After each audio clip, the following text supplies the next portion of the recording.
CCN news एक पाऊल महाराष्ट्रासाठी। बुलढाणा जिल्ह्यात 29 ते 31 जुलै दरम्यान झालेल्या मुसळधार पावसामुळे 1,01,934 मोठ्या प्रमाणावर शेतीचं नुकसान झालंय।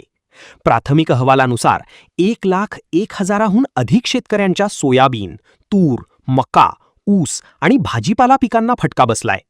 प्रामुख्याने जिल्ह्यातील जळगाव जामोद, संग्रामपूर, नांदुरा, मलकापूर, खामगाव, शेगाव या तालुक्यांना सर्वाधिक फटका बसलाय। 7 लाख हेक्टर क्षेत्रावर खरीप पेरणी करण्यात आली होती। बोगस बियाणे व प्रारंभी झालेल्या मुसळधार पावसामुळे जवळपास 64,000 हेक्टर क्षेत्रावर दुबार पेरणीचे संकट आले होते। अगोदरच एल निनोच्या प्रभावामुळे उशिराने आलेल्या पावसाने खरीप पेरण्या रखडल्या होत्या।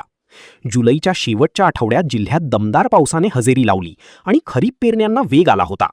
त्यानंतर अधूनमधून कोसळणाऱ्या सरींनी खरीप पिकं जोमात होती। मात्र 29 आणि 31 जुलै रोजी जिल्ह्यात सर्वत्र पावसाने जोरदार हजेरी लावली।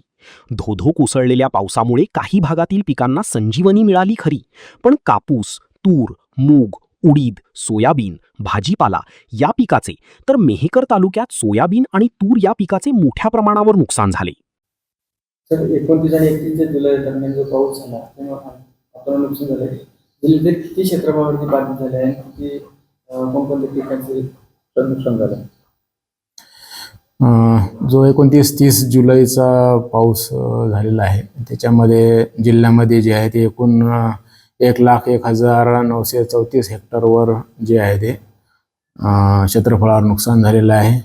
त्यामध्ये प्रामुख्याने मलकापूर आहे, बुलढाणा आहे, चिखली आहे, खामगाव आहे, नांदुरा आहे, जळगाव आहे आणि संग्रामपूर आहे। ही प्रामुख्याने जे तालुके आहेत की ज्यामध्ये नुकसान आपल्याला झाल्याचं दिसून येते।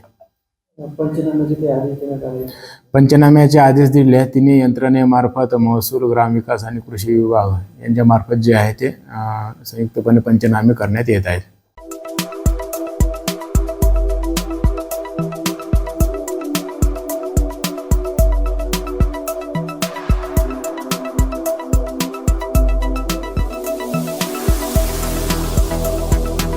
तसेच आपल्या भागातील महत्त्वाच्या बातम्या पाहण्यासाठी CCN न्यूज डेस्क चॅनलला सबस्क्राइब करा आणि बेल आयकॉन प्रेस करा।